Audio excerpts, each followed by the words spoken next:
Hey guys, welcome back to the shop. Welcome back to Worth Guitars. Today, before we get started on the video part of the video, that doesn't even make sense. We're obviously filming a video while I'm saying that, so disregard that last statement. Before we get to the main portion, or the subject, is what I'm trying to find, of the video, is I would like to show you something else first. So hold on one second. This right here is the neck for this beautiful quarter sawn maple neck for reverse. This cool build that I'm working on with this Mastery bridge, stainless steel. They do amazing machine work.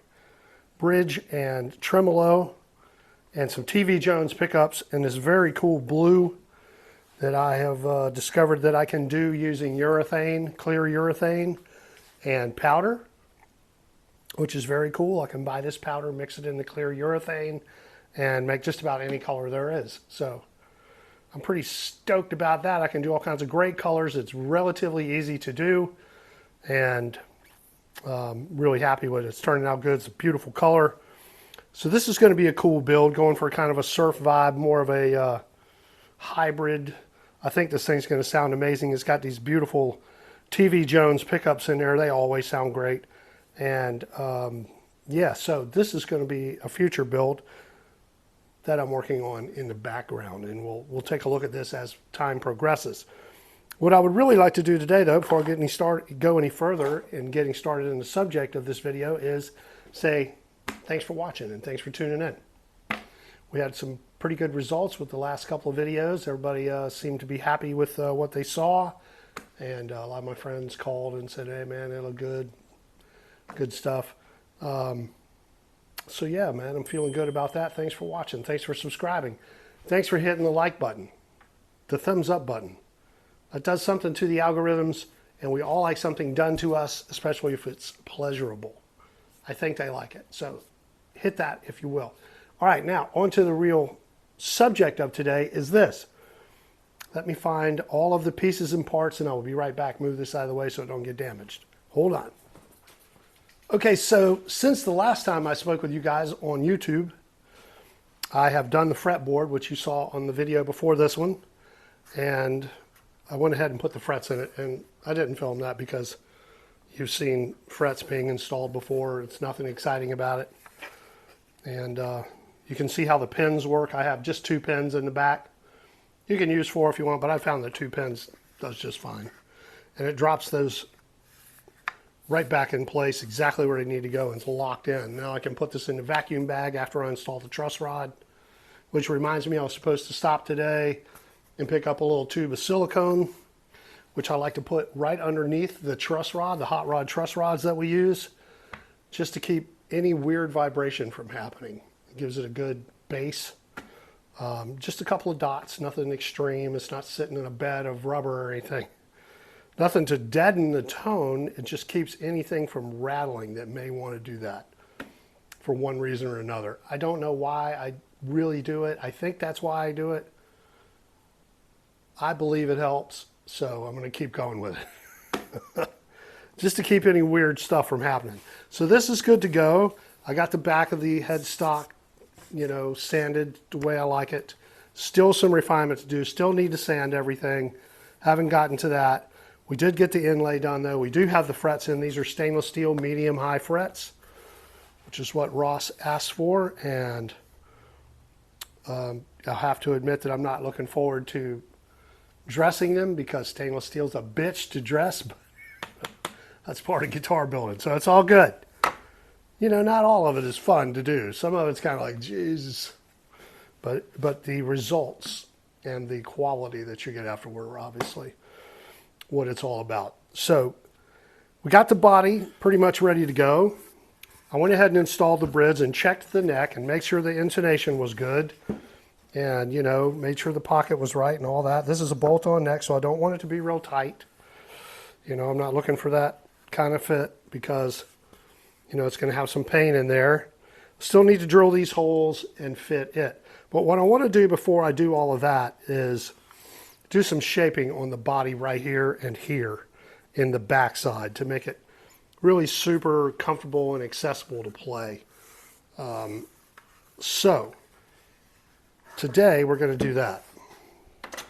And there's a couple of different ways you could go about doing this. Of course, you could do it on the CNC. I wasn't exactly sure how I wanted it to look, so I just decided to do it by hand. And I like doing some hand carving anyway because it's, you know, keeps you in touch with woodworking, and that's why I started doing this to begin with.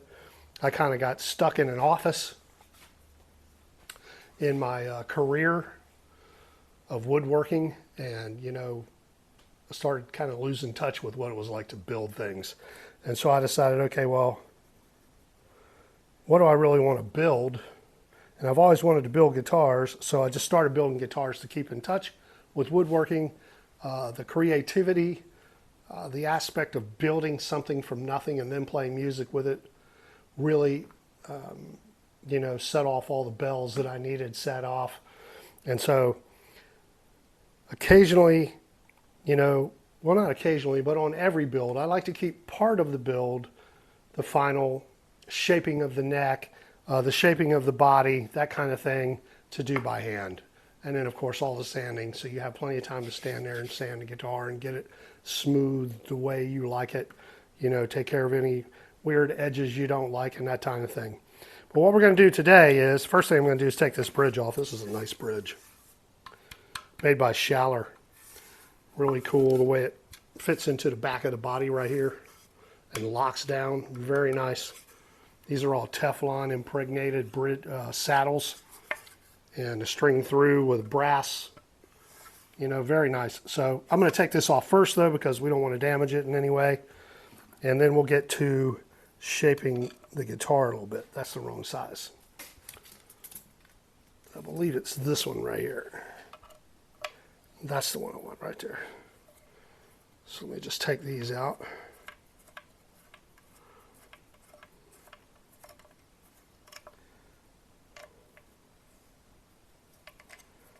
A little snug. What I need to do is make the hole that the bolt goes through just a little looser. Doesn't need to be tight. It's not tight, but it doesn't need to be really up against the bolt that much. It may make it difficult to remove in the future. We don't want to do that in case it needs to be repaired. In case Ross does some wild dive off of the stage during a fit of rock and roll ecstasy and snaps the neck off or something, you know. You never know. These things have happened. All right, there we go. Got to the point where it loosens up a little.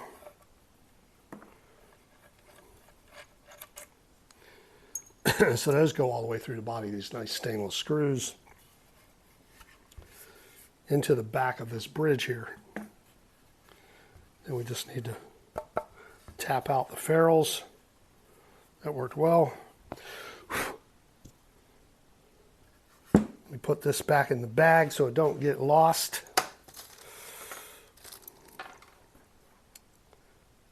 And we'll start doing some shaping on the guitar itself. Like I was saying before, there are a couple different ways to do this. Obviously, there's always a couple of different ways to do anything.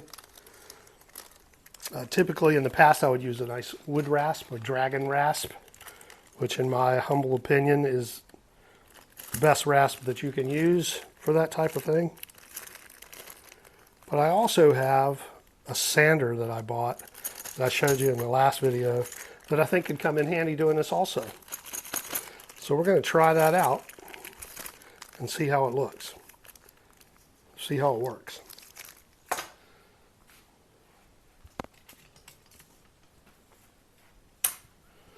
Let's put this back over here in its safe spot. And let me get something. I'll be right back.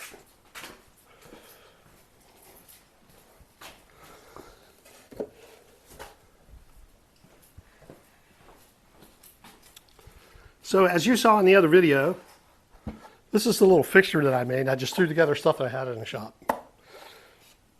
I didn't really give it a whole lot of thought. I just knew that I wanted this to stick up high enough to do the back of a headstock. That's really all I was looking for. I have discovered also, though, you can thickness sand anything through here, obviously. You just have to be careful, don't put your fingers in it. And I need to make an exhaust port, so what I want to do is probably somewhere around where this convenient knot is, and this chunk of walnut that I had laying around. This is an old piece of flooring I took off of a job a long time ago. And it's been kicking around. I thought about making a charcuterie tray out of it and all that kind of nonsense, and never did. So it came in perfect for this. It gives me enough room. The fence itself is very simple, very basic. You know, it's 2 blocks of wood connected to a piece of plywood with 1 pivot. You want to increase the thickness, move it back like this. You want to make it thinner, move it forward like this. Really simple to do. The great thing about this little fixture right here, it'll go right onto the drill press. All you gotta do is lower the table. This goes into the chuck on the drill press, and you have this nice pivot point underneath. And then when I want to use it for something else, I can just work it back out of here. It's a little tight, like that. I wanted that to be a good fit. It's exactly 1 1/4 inch. So it fits perfectly in a 1 1/4 inch hole. As you can see, it's a good snug fit. There's no flapping around going on down there, you know, none of this. So when it runs super smooth in a perfect up and down. You know, I could set the square on there and it was perfectly square to the fence and to the machine. And I can still use it to do other things. So then I just take this and move it out of the way, which is convenient. I'm sure you could take that basic idea and, you know, make it a whole lot more complicated. It would still do exactly the same thing. You could make it nicer in a lot of ways probably, but as I get older, I'm really looking for things that are functional more than anything else. I just want it to work well. I've gotten to the point where really super fancy stuff really doesn't do anything for me anymore. I just want whatever it is to work well. It has to be functional before anything else at all. So that's what I was shooting for on that. Function. Right? All right, let me move this stuff here out of the way.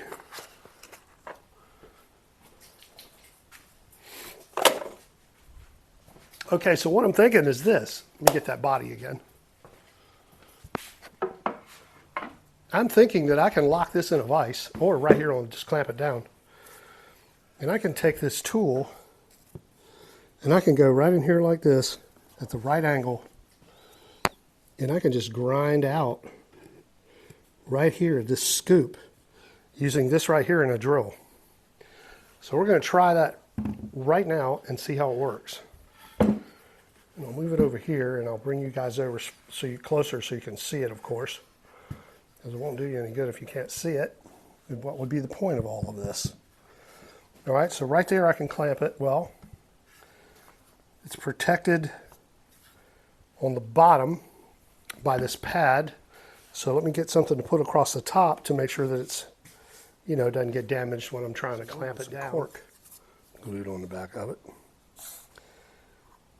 That looks like the perfect thing for it. All right, we got our handy Irwin quick grips. One of the greatest inventions of all time. Right along with the refrigerator. See, I don't like that. I have this fixture here for the vacuum. That messes that side of the bench up. Then I got the drawer over here, that messes that side of the bench up. I told myself not to do that, and I did it anyway. So let's do it here, maybe that's better. I think that's better right there. Need to get back into the center of gravity here. Yeah, that's much better. That's good and solid. All right. We'll do it over here then.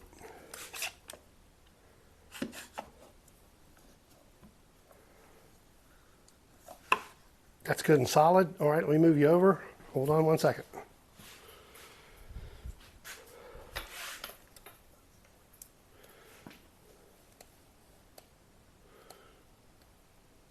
Okay, I think you can see that good right there.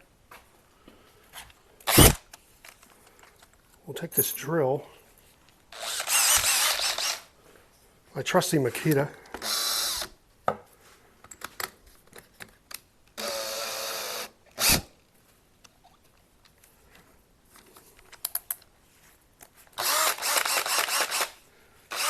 right? We'll see how we do.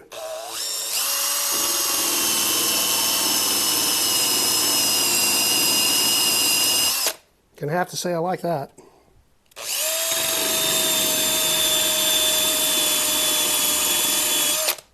That makes quick work of it.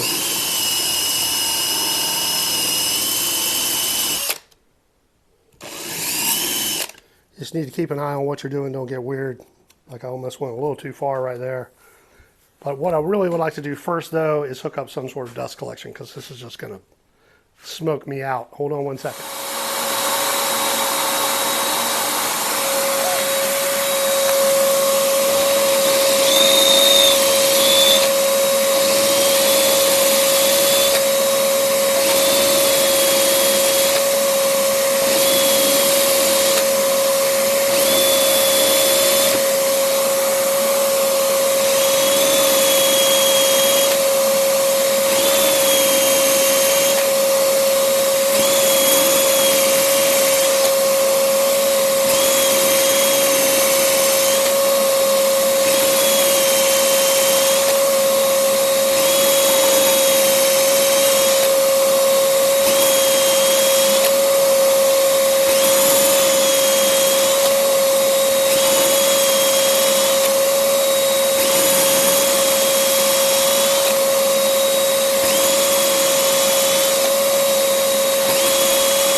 Okay, the old trusty guitar stand with a vacuum cleaner.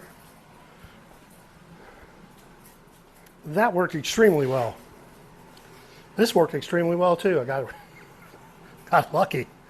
I have to remember that in the future. The guitar stand, the clamp. Sometimes you get lucky. Okay, let's take a close look at that. I'm really happy with the way that turned out. Man, it was so easy to do. Good grief. And it's almost finished. I mean, you know, a little bit of extra buffing and fluffing there, man, and that's good. Let's take a look. What do you think of that? That's pretty sweet, huh? I'll just come in there and sand that nice and even. Got a little off on the plane, but that's all right, because I was scared to get too close in here. I don't want to take any integrity out of that. And I don't want to get any closer, although we're not going to have a pickup cover. We're going to direct mount the pickups on this. We're going to direct mount the pickups on this. Sorry about that, guys. I forgot to pay attention to what I was doing there for a second. But yeah, man, you know, and inside here it's a little something, but I can just sand that right on over by hand probably in about 5 minutes. Hold on a minute. I got to remember to turn my lights on and stuff. What I need is a producer. There you go. I need an executive assistant.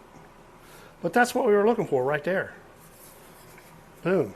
All right. And then I'm going to round that over nice and comfortable right there. You come in. I mean, come on. I might even go in a little deeper in there.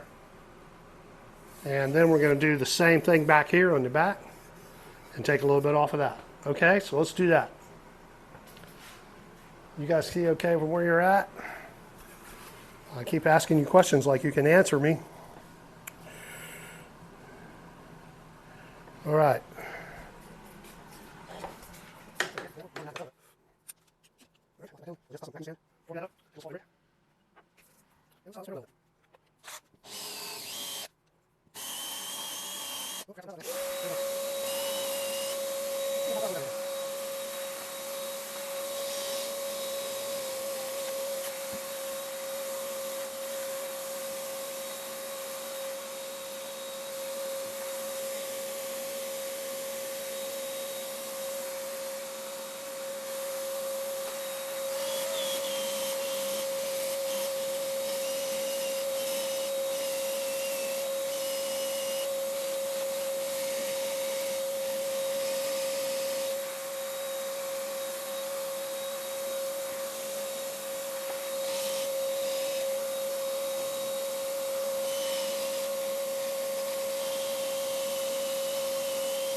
Okay.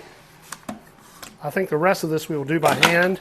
Well, I mean, that is by hand, but I mean with a rasp and some sandpaper. Just to refine it the last little bit, because it is a little hard to control on the back, how I want that to work across there, because I still got to get the bolts in. I don't want to mess that up, so I got to do a little refinement with a rasp right across here. I want to come down a little further right in here, right about like this. And I'm going to do that with a rasp, because that's easy enough to do. All right, so that's where we're at there. Pretty quickly done. I'm digging that. All right, so we'll just take a rasp. The cool thing about it is it's sanded already, which, I mean, that's something all by itself, isn't it? But we break out the trusty dragon rasps. I like the dragon rasp because you can hold it at a consistent plane. And let's get a little heavier duty here at first. I think these are a little dull. I've used them a lot. It's about time to replace them. Carved quite a few necks with these.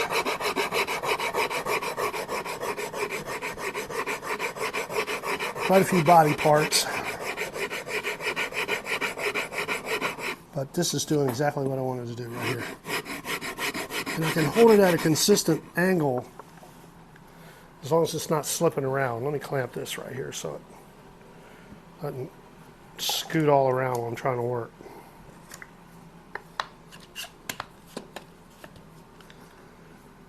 All right, that's better.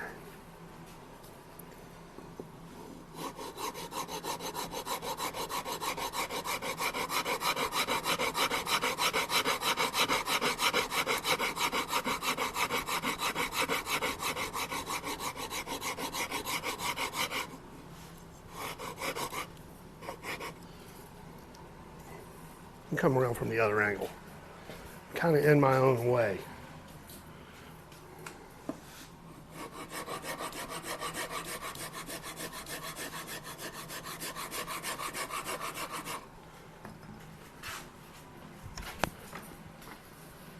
Now I'm in your way.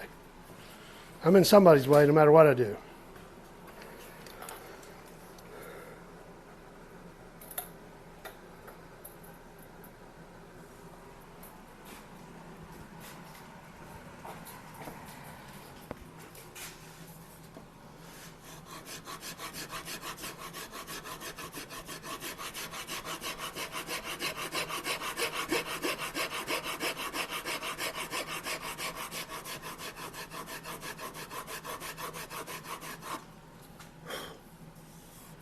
Yeah, I like that. That's good right there. That's beautiful.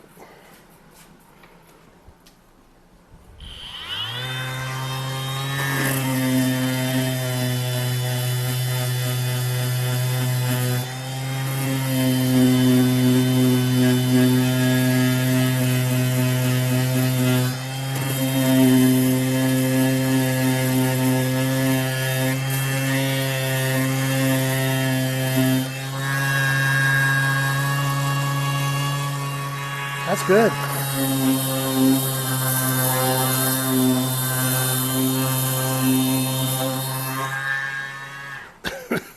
That's real good. And I'll smooth this over by hand right here with some paper. Bring that round over back in there with this. I might even hit this with the rasp too to get the round over back in. But you see what I'm moving at, right? See how that softens that up?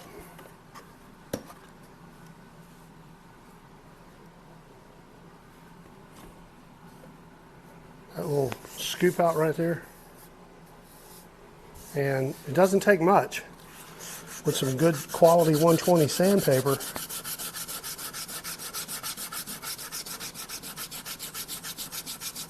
To just work that right back over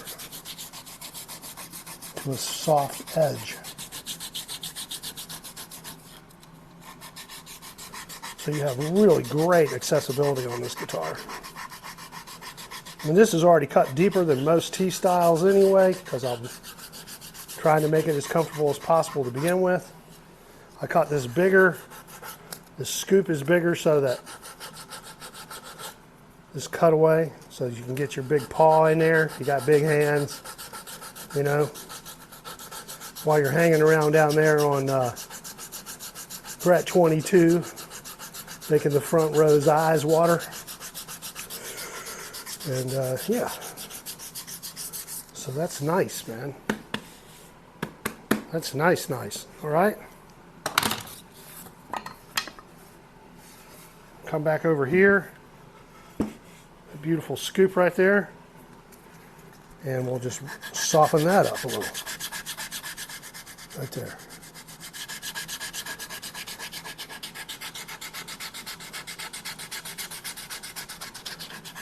Kind of want to leave that a little sharp because it's got a nice modern kind of cutting edge vibe going on.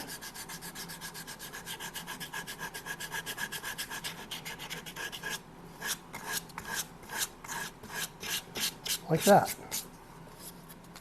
Just like that. Right? And then we take the neck and put it in there. And you have really comfortable access, and you get a cool look on the front. All right. Let me back you up a little bit. Hold on.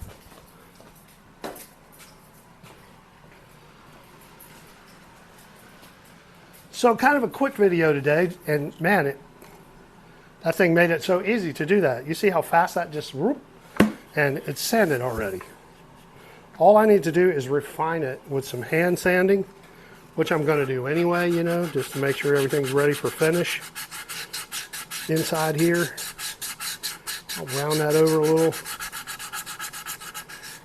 Round this over here. That doesn't need to be a hard edge. A hard edge doesn't hold finish.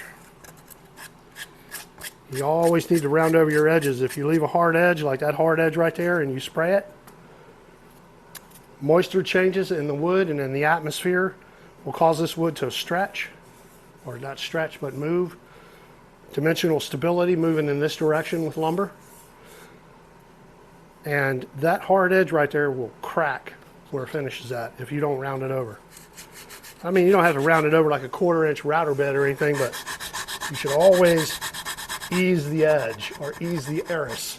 That's called an eris in architectural terms. Ease the eris. Okay, quick video today, guys. Just to show you where we are on the Becker build. There we are. That was pretty much the last thing I needed to do to the body, except for final sanding and refinement. The neck will go in the vacuum bag next after I get the tube of silicone. And the neck goes in the vacuum bag. We'll get that fretboard glued on. We'll go ahead and film that. Excuse me. A little bit of dust. I do have the overhead on. Should have worn a mask. But I'll survive. That worked great. The clamp on the guitar stand if you got one around. We'll throw this in the bag. We'll get that done after I put the truss rod in it. We'll do the final shaping and refining to this. I probably won't film a whole lot of that because who wants to watch somebody sanding? I mean, maybe a little bit of it, but after a while you're like, what? Yeah, sanding. Like watching grass grow or paint dry. And then it's time to seal this thing up and put some color in it. We're going to do something very cool on the color, so stay tuned. I think you're going to dig it. All right? Thanks for watching, guys. Thanks for tuning in. Tell your friends. Please share this video if you would like. That would be great. Hit the like button. And go out and see some bands. Go see some guitar players and drummers and bass players and saxophonists and whoever else may be there. Order some good food. Have a nice drink. Drive safely. Be good to each other. That's all I got for now. We'll see you guys out there somewhere. Worth Guitars. Peace. See y'all. Bye now.